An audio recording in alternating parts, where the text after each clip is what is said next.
প্ৰিয় দৰ্শক, জাতীয়তাবাদৰ এখন আৱেগিক ছবি মই এতিয়া আপোনালোকৰ সন্মুখত আনিম। সেই সময়লৈ আপুনি উভতি যাব লাগিব, যিটো সময়ত অসমত আন্দোলন হৈছিল, যিটো সময়ৰ সেই আন্দোলন আৰু অসম চুক্তিৰ ফলত এখন চৰকাৰ গঠন হৈছিল, যাৰ নাম হৈছে অসম গণ পৰিষদ। আপুনি সেই সময়লৈ এই ঘটনাত উভতি যাব লাগিব। আজি প্ৰয়াত ভৃগু ফুকনৰ বাসগৃহত উপস্থিত হৈছিল অতুল বৰা আৰু কেশৱ মহন্ত। উপস্থিত হৈছিল সদৌ অসম ছাত্ৰ সন্থাৰ নেতৃত্বও। উপস্থিত সভাপতি উৎপল শৰ্মা, সাধাৰণ সম্পাদক সমীৰণ ফুকনো। বিভিন্ন বিষয়ক লৈ আলোচনা কৰে পত্নী ইন্দিৰা ফুকনৰ সৈতে। সদৌ অসম ছাত্ৰ সন্থা সদায় পৰিয়ালটোৰ সৈতে থাকিব বুলি মন্তব্য। ইফালে অসম গণ পৰিষদে। এতিয়া আহক আচল খবৰটোলৈ। ইফালে অসম গণ পৰিষদে পৰিয়ালটোক অকলশৰীয়া কৰা নাই বুলি মন্তব্য সভাপতি অতুল বৰাৰ। অৰ্থাৎ বিষয়টো কেনেকুৱা হ'ল? বিষয়টো এনেকুৱা, আপুনি জানিব লাগিব যে ভৃগু ফুকন কোন আছিল। সেই সময়ৰ অসম গণ পৰিষদ মানে প্ৰফুল্ল কুমাৰ মহন্ত, বৃন্দাবন গোস্বামী, দিগেন বৰা, এইসকল আৰু ইয়াৰ লগত আৰু কেইবাজনো মানুহ সংযুক্ত হৈ আছে। সেই সময়ৰ অসম গণ পৰিষদত বৃন্দাবন গোস্বামী, ভৃগু ফুকন, প্ৰফুল্ল কুমাৰ মহন্ত, ললিত ৰাজখোৱা, জ্যেষ্ঠ অতুল বৰা। এতিয়া মন কৰক, সেই সময়ত এতিয়াৰ সভাপতি অতুল বৰা আৰু কেশৱ মহন্ত তৃতীয় স্থানত আছিল। তাৰ মানে সেই সময়ত ভৃগু ফুকনহঁতক সেইসকল শীৰ্ষ নেতৃত্বক সভাপতি অতুল বৰা বা কেশৱ মহন্তই তেতিয়াৰ দিনত লগ পোৱাটো সম্ভৱ নাছিল। কিন্তু আজি আমি কি দেখিলো? আজি যেতিয়া অতুল বৰাক সোধা হ'ল, কেশৱ মহন্তক সোধা হ'ল যে অতি শোকাবহভাৱে ভৃগু ফুকনৰ কন্যাৰ মৃত্যু ঘটিল, শনিবাৰে মৃত্যু ঘটিল, আপোনালোকে সময় নাই পোৱা? অতুল বৰাই ক'লে, খাৰ ঘুলিলৈ যোৱাৰ সময় আমাৰ ওলোৱা নাই, অকণমান দূৰ হয়তো, আমি খবৰ ল'ব পৰা নাই, কিন্তু আমি পাহৰি যোৱা নাই। আমি দেখিছিলোঁ প্ৰফুল্ল কুমাৰ মহন্তৰ জন্মদিনটোতো কোনো এগৰাকী জ্যেষ্ঠ অগপ নেতা মহন্তৰ ঘৰলৈ যোৱা নাছিল। আজিতো এয়া শোকাবহ কথা। সকলোৱে জানে ভৃগু কুমাৰ ফুকনক অসমৰ জাতীয়তাবাদী চিন্তা আৰু চেতনাক যিসকলে আগবঢ়াই লৈ গৈছিল, সেইসকলৰ ভিতৰত অন্যতম কম্প্ৰমাইজ মানুহ আছিল ভৃগু কুমাৰ ফুকন। আজি ভৃগু ফুকনৰ বাসগৃহৰ অৱস্থা দেখিলে আপোনালোকে মৰ্মাহত হ'ব। আজি ভৃগু ফুকনৰ পত্নীক দেখিলে আপুনি মৰ্মাহত হ'ব। আজি ভৃগু ফুকনৰ ঘৰখন জহি খহি যেনেকৈ সোণৰ অসম জহি খহি গ'ল, একেধৰণেই ভৃগু কুমাৰ ফুকনৰ ঘৰৰ দুৰৱস্থা দেখিলে আপোনালোকে দুখ লাগিব।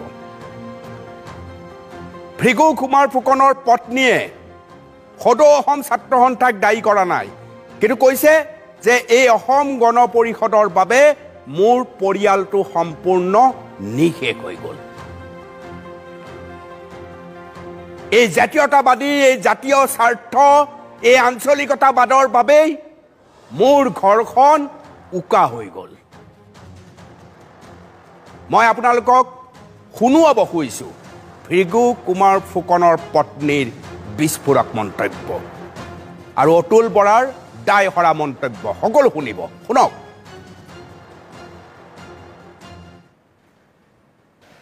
মোৰ ক'বলৈ একোৱেই নাইকিয়া, কি ক'ম? অতুল বৰা আহিছে, কেশৱ মহন্ত আহিছে আৰু তাতে আহিব লাগে কাৰণে আহিছে। মানুহে সমালোচনা কৰিলে, নাহিলে বেয়া দেখি আহিছে।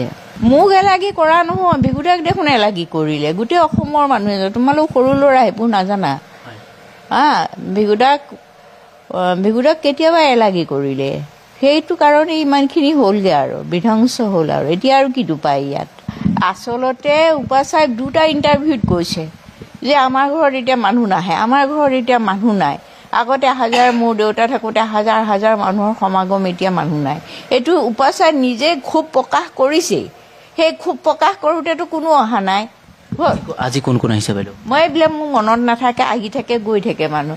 জাতীয়তাবাদী শিবিৰৰ পৰা সকলো, কংগ্ৰেছৰ পৰা প্ৰত্যেকেই আহিছে।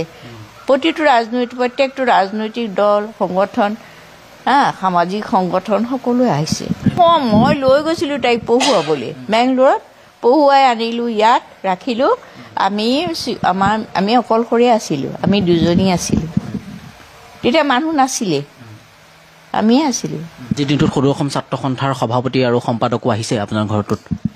গোটেই টীমটো আহিছে। আছুৰ সমুজ্জ্বল অহা নাই, আছুৰ গোটেই টীমটো আহিছে। সমুজ্জ্বলে যোগাযোগ কৰিছে আপোনালোকৰ লগত?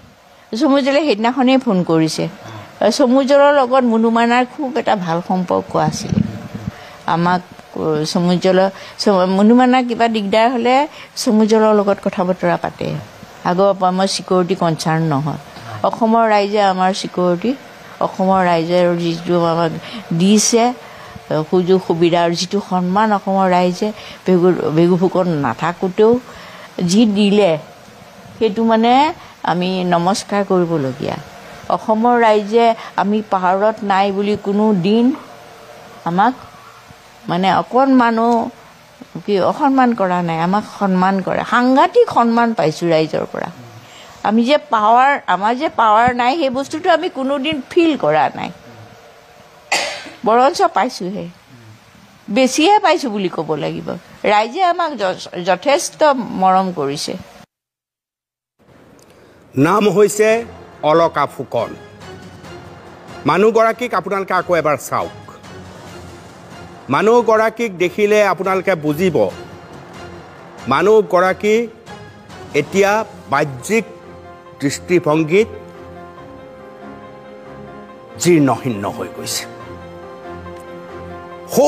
মাত্ৰ সৌসিদিনা উপাসাক হেৰুৱাইছে, অৰ্থাৎ তেওঁ ছোৱালীক হেৰুৱাইছে। আৰু এনে পৰিস্থিতিত উপাসাৰ মাতৃয়ে আজিও আপোনালোকৰ সন্মুখত ৰৈ কৈছে, অসমৰ মানুহে আমাক বহুত মৰম দিছে, আমাক বহুত সন্মান দিছে। আমি দায়িত্বত নাথাকিব পাৰোঁ, আমাৰ হাতত ক্ষমতা নাথাকিব পাৰে, কিন্তু অসমৰ ৰাইজে ভৃগু কুমাৰ ফুকনক পাহৰা নাই। যি ভৃগু কুমাৰ ফুকনে জাতীয়তাবাদৰ শিপা মেলাইছিল, সেইগৰাকী ভৃগু কুমাৰ ফুকন আৰু তেওঁৰ পিছৰ প্ৰজন্মক অতুল বৰা আৰু কেশৱ মহন্তই মনত ৰাখিব নোখোজিলে। এনে কথা নহয় যে তেওঁলোকে পাহৰি গৈছে, মনত ৰাখিব খোজা নাই। সেইবাবে পত্নীয়ে অৰ্থাৎ ইন্দিৰা ফুকনে এই কথাষাৰকে অৱগত কৰিছে যে তেওঁলোক আহিব লাগে কাৰণে আহিছে।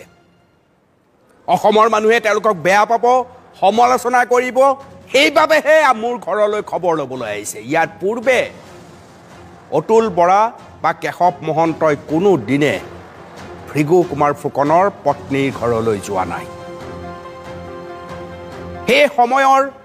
সেই সময়ৰ সাংবাদিক প্ৰয়াত শ্ৰদ্ধাৰ পৰাগ দাসে সেই সময়ৰ বুধবাৰ আৰু আগানত ভৃগু কুমাৰ ফুকনৰ সাক্ষাৎকাৰ প্ৰকাশ কৰিছিল। এফালে আছিল এগৰাকী স্পষ্টবাদী সাংবাদিক, আনফালে সন্মুখত ৰৈ আছিল নো কম্প্ৰমাইজ, জাতীয়তাবাদৰ বাবে উৎসৰ্গিত, কোনো কাৰণত বিক্ৰী নোযোৱা ভৃগু কুমাৰ ফুকন। আৰু ভৃগু কুমাৰ ফুকনে কৈছিল যে সোণৰ অসমৰ প্ৰতিশ্ৰুতি দিয়াৰ পিছত সেই প্ৰতিশ্ৰুতিৰ পৰা আমি যিহেতু বিচ্ছুৰিত হৈছোঁ, অসমীয়া জাতিয়ে আমাক ক্ষমা নকৰে। আজিতো পৰিস্থিতি তাতকৈও অতি কঠিন। আজি পৰিস্থিতি এনেকুৱা আমবাৰী শুই পৰিছে, হাতী বহি গৈছে। সকলোৱে মুকলিভাৱে কৈছে অসম গণ পৰিষদৰ শ্মশান যাত্ৰা ইতিমধ্যে আৰম্ভ হৈছে।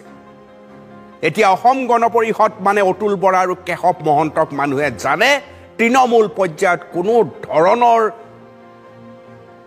উৎসাহ উদ্দীপনা, তেজোদীপ্ত চিন্তা চেতনা এতিয়া নাই। যেনেকৈ আমি দেখিছোঁ ভৃগু কুমাৰ ফুকন নোহোৱা হৈ যোৱাৰ পিছত ভৃগু কুমাৰ ফুকনৰ পত্নীৰ ঘৰটোক এলাগি কৰি জৰাজীৰ্ণ পৰিৱেশলৈ লৈ গ'ল, একেধৰণে অসমৰ ৰাইজে অসম গণ পৰিষদক এলাগি কৰি জৰাজীৰ্ণ কৰি পেলাইছে।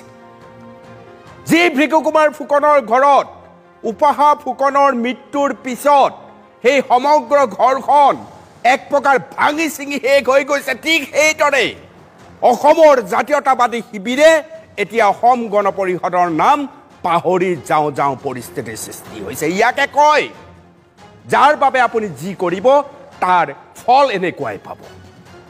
আজিৰ তাৰিখত প্ৰত্যেকজন অসমীয়া মানুহক সোধক অসম গণ পৰিষদ সম্পৰ্কে, তেওঁলোকে ভৃগু কুমাৰ ফুকনৰ নাম ল'ব, তেওঁলোকে থানেশ্বৰ বড়োৰ নাম ল'ব, ললিত ৰাজখোৱাৰ নাম ল'ব, কিন্তু যাক অসম গণ পৰিষদৰ নেতা বুলি আজিৰ তাৰিখত ভাবি আছে সেইসকলৰ নামেই নলয়। এই পৰিস্থিতি আজি অসম গণ পৰিষদৰ, আৰু সেইবাবে ভৃগু কুমাৰ ফুকনৰ পত্নীয়ে স্বাভিমান অক্ষুণ্ণ ৰাখি কৈছে অসমৰ মানুহে মোক যিমান সন্মান দিব লাগে সিমান দিছে, কিন্তু এই মানুহ দুজন আহিছে কেৱল মানুহে বেয়া পাব বুলি ভাবি, ভিতৰৰ পৰা আন্তৰিকতাৰে অহা নাই। শুনক, আকৌ এবাৰ শুনক এই বক্তব্য ইন্দিৰা ফুকনৰ। মোৰ ক'বলৈ একোৱেই নাইকিয়া, কি ক'ম। অতুল বৰা আহিছে, কেশৱ মহন্ত আহিছে আৰু তাতে আহিব লাগে কাৰণে আহিছে। মানুহে সমালোচনা কৰিলে, নাহিলে বেয়া দেখি আহিছে। মোক এলাগি কৰা নহয়, ভিগুদাক দেখোন এলাগি কৰিলে গোটেই অসমৰ মানুহে। তোমালোক সৰু ল'ৰা সেইবোৰ নাজানা। ভিগুদাক কেতিয়াবা এলাগি কৰিলে, সেইটো কাৰণে ইমানখিনি হ'লগৈ আৰু বিধ্বংস হ'ল। আৰু এতিয়া আৰু কিটো পায় ইয়াত।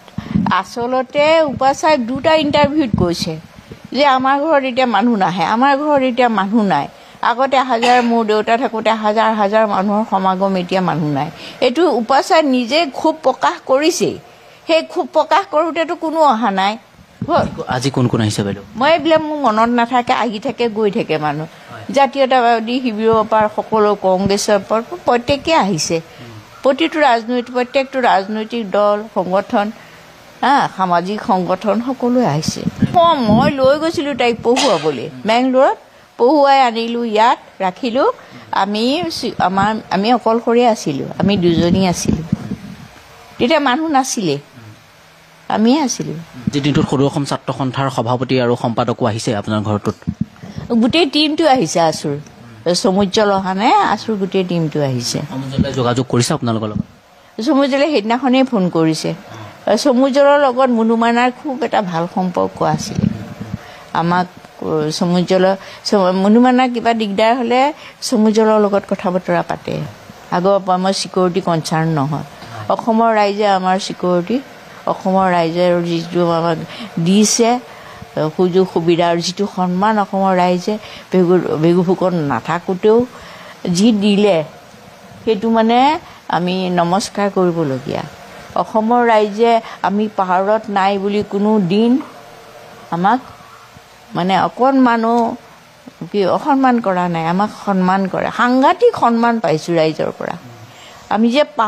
আমাৰ যে পাৱাৰ নাই, সেই বস্তুটো আমি কোনোদিন ফিল কৰা নাই, বৰঞ্চ পাইছোঁহে, বেছিহে পাইছোঁ বুলি ক'ব লাগিব। ৰাইজে আমাক যথেষ্ট মৰম কৰিছে। এটা অত্যন্ত মৰ্মান্তিক ঘটনা সংঘটিত হ'ল। ভিগুদাৰ জীয়ৰী উপাসা অকালতে উপাসা আমাৰ মাজৰ পৰা নাইকিয়া হ'ল। এইটো আমাৰ কাৰণে অত্যন্ত বেদনাদায়ক। এইকেইটা দিন আমি আহিব পৰা নাই। কেশৱ মহন্ত ডাঙৰীয়া আমাৰ সতীৰ্থ অপূৰ্ব ভট্টাচাৰ্য, আমি সকলো আহিছোঁ আজি। বাকী আমাৰ সতীৰ্থসকল আহিছিল। সদৌ অসম ছাত্ৰ সন্থা তথা অসম আন্দোলন আৰু অসম গণ পৰিষদৰ নেতৃত্ব বহন কৰি অসম আন্দোলন আৰু তাৰ পিছতে জাতীয়তাবাদী শিবিৰটোক আগুৱাই নিয়া এজন অগ্ৰণী নেতা ভিগু কুমাৰ ফুকন। তেখেত আমাৰ ছাত্ৰ সন্থাৰ মজিয়াটো আমি জড়িত আছিলোঁ, দলৰ মজিয়াটো আমি জড়িত আছিলোঁ। গতিকে তেখেতৰ পৰিয়ালৰ আজি তেখেতৰ কন্যাৰ অকাল বিয়োগত আমি মৰ্মাহত সমবেদনা জ্ঞাপন কৰিছোঁ। সদৌ অসম ছাত্ৰ সন্থাৰ অসম আন্দোলনৰ সময়ছোৱাৰ সাধাৰণ সম্পাদক ভৃগু কুমাৰ ফুকন ডাঙৰীয়াৰ পৰিয়ালত যোৱা কিছুদিন আগতে এটা শোকাবহ ঘটনা সংঘটিত হৈছে। আমি সকলোৱে জানো তেখেতৰ জীয়ৰী উপাসা ফুকন তেখেতৰ মৃত্যু হৈছে আৰু মৃত্যুৰ পিছত আচলতে ভৃগুদাৰ বৌ তেখেতৰ মাতৃ, কন্যাগৰাকীৰ মাতৃ একেবাৰে অকলশৰীয়া হৈ পৰিছে। প্ৰয়াত ভৃগু ফুকনদেৱৰ সহধৰ্মিনীক আমি লগ কৰিলোঁ। তেখেতৰ কন্যাৰ বিয়োগ ঘটিছে আৰু এনে অনাহত পৰিৱেশত তেখেতক ভগৱানে শক্তি দিয়ক সেই কামনা আমি কৰি তেওঁৰ কাষলৈ আহিছোঁ। শিৱসাগৰৰে সুসন্তান ভৃগু ফুকন ডাঙৰীয়া আছিল আৰু শিৱসাগৰীয়া হিচাপে আৰু সদৌ অসম ছাত্ৰ সন্থাৰ এজন প্ৰাক্তন অগ্ৰজ হিচাপে তেখেতৰ পৰিয়ালটোৰ লগত সদৌ অসম ছাত্ৰ সন্থাৰ পৰিয়ালটোৰ এটা যোগাযোগ আছেই আৰু সদৌ অসম ছাত্ৰ সন্থাৰ পৰিয়ালটোৱে আজিৰ এই বিপদৰ সময়তো আমি তেওঁলোকৰ কাষলৈ আহিছোঁ।